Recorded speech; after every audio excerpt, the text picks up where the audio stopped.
All right, Shalom. I want to give all praises, honor, and glory to Yahweh by Hashem Yahushua, by Hashem Rakah, Kadash, that belongs to apostles of GMS, and sincere Shalom to the brothers out here pushing this truth and sincerity.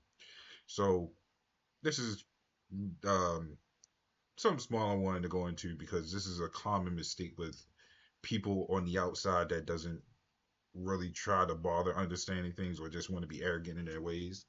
So I was watching this brother GMS Awakening 144, how he was, how he was mentioning with the time of Esau going down, and certain other things after that that he was mentioning. That especially some things that he was posting that Jake was coming up against, and and one of the things that caught my attention, well, all of it caught my attention, but the one thing that caught my attention against these people is the lack of understanding with words.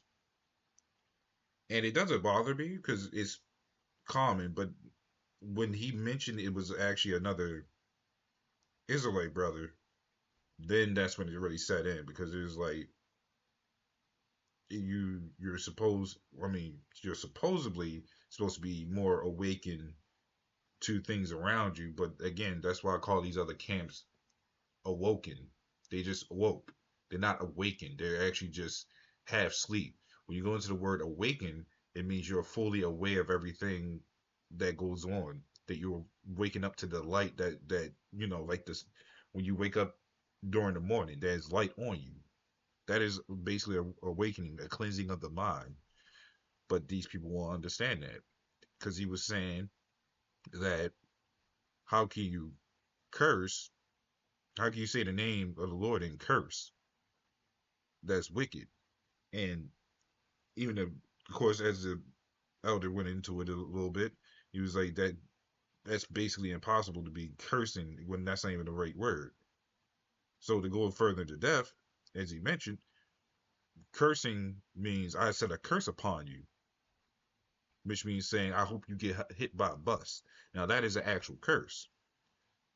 Now to go further with this, I want to go into the difference between cursing and cussing because there's a difference between it, and this is technically nothing new. Because when you see it, it will say something else. So let's go into it a little bit. I haven't went into this in a while, and this was on my own time. But so it says the difference between cussing and cursing lies in their usage and connotation. Cursing is a broader term that includes cussing as a subfield. It can refer to invoking a curse. See that?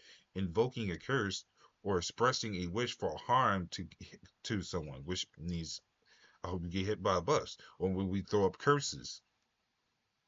It says it does not necessarily involve swearing or crude language. Right there. Cussing, on the other hand, is more about immediate emotional expression, often revealing swearing and profanity directed at inanimate objects or situations rather than individuals, which is still directed towards individuals. I don't know why it's saying that. Because we'll call someone uh excuse the language, but it's right there, bitch, or you're you're a punk ass nigga. Those are cussing words, which uses profanity. That's where cussing is. Cussing is profanity, not cursing. Cursing is separate from profanity. Cursing means to cast upon. So those are separations. And this is also to help people that might be learning this because they might be, they'll say they might feel offended because we're cursing. This is a difference. It's not the same thing. Profanity and cursing is two different things. Now, to go address that further, because everybody for some reason wants to feel like we're all supposed to get along because we're Israelites. Not always the case, because that was the Pharisees and Sadducees, which we had problems with even then. Our problems is nothing new, but this whole thing of we gotta get together and all this other stuff, no, that's part of the curses that the Lord has set upon us until we get out of this place. We can't fellowship with another doctrine that's not correct with ours. So this is 2 Corinthians 11:6. But though I be read in speech, yet not in knowledge, but we have been thoroughly made manifest among you in all things. So, of course, we're careful how we say things, but when it comes to certain things, we don't have to respect the person if they're going off. If they're going off, they're going off, and we gotta get on them. So, when we say these false camps are sellouts, but we're getting on them, there's no respect the persons there. Never was. This is what separates us from other people, not just with words, but how we teach. We hold no bars. We never will, by the Lord's will, because His truth is the one that remains. That's why we say we have the 100% truth, because we don't follow after what these other guys do. They'll sugarcoat it, say, "Oh, sisters, you gotta do this and you do this," and they the whole time they're demons trying to, start shit and throw liquids at you that could be deadly. They'll spit at you. That's showing we don't show respect to persons like that. So this is James 2, and I'm gonna start at 9. It says, "But if ye have respect of persons, if sorry, it says, but if you have respect to persons, you commit sin." See that right there? "And are convinced of the laws as transgressions." Sorry, let me read that again. It said, "But if ye have respect to persons, ye commit sin, and are convinced of the law as transgressors. For whosoever shall keep the whole law, yet offend in one point, he is guilty of all."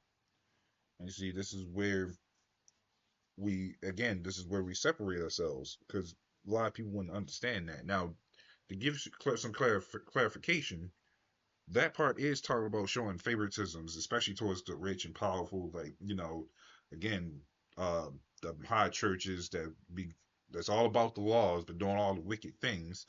Um, and especially since it violated the whole loving your neighbor as yourself thing as well, which was not loving everybody but other Israelites in the correct manner.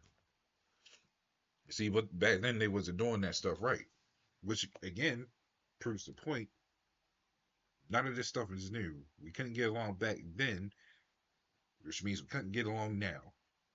That's why the Lord has separations, no unity. The only time there's a unity is if it's a brother from another camp that's teaching the same doctrine, not another. But to these people that still on the whole thing about cursing and cussing, these people tend to forget they ain't that much holy. They still do wicked things on a daily basis. So to think that you exclude yourself from cursing or cussing is the main words. Just because you think you exclude yourself from cussing doesn't make you righteous. You still do wicked. You still may be doing wicked things behind the corners, even on purpose. We also go off. So just because you exclude one factor doesn't mean you're exempt. That was something else I wanted to get. Um, Actually, especially speaking of which, the Lord Himself, the Yahawah also cussed back then. Because was that not a term calling people snakes back then? That's cussing, not cursing, but cussing. That is profanity, and the Lord used profanity. And it was Matthew 23:33, what he was saying. Actually, let me get it real quick. And let me see. Here it is. This is Matthew 23:33. It says, "Ye serpents, ye generation of vipers, how can ye escape the damnation of hell?" That was Yahweh Shah talking. He was calling these people serpents, which is snakes. And a snake will be quick to bite you, even if you handle it well. So, do you mean to tell me that if I call on the name of the Lord, I can't cuss, but the Lord can cuss, even though we're following after His footsteps to the best of our ability. So wait, would that mean that the Lord is wicked because He's cussed, calling people snakes and vipers? And when modern day snake or calling someone a snake is either possibly a bitch or some other profanity that you can think of. Even though back then it was calling a woman dog was basically today a bitch, a snake. Well, you could probably put that to something that's still pretty profanity. So does that still make the Lord wicked? You have to tell me that one. But of course, these people couldn't tell you. That's why you can't leave it up to these people because you try to you try to let them say something, they get it all over the place. But that's all I wanted to go into really to show you that there's a difference between how these people use words. You doing research upon words before saying them is actually very important. Even if we don't know, we're actually going to these words. That's what we're known for because we'll set the record straight. We'll tell you what words mean different in the Bible or out of the Bible because you got words that today was something meant back then, and people still can't grasp that. So, little one, this is a little edifying with that shallow wall.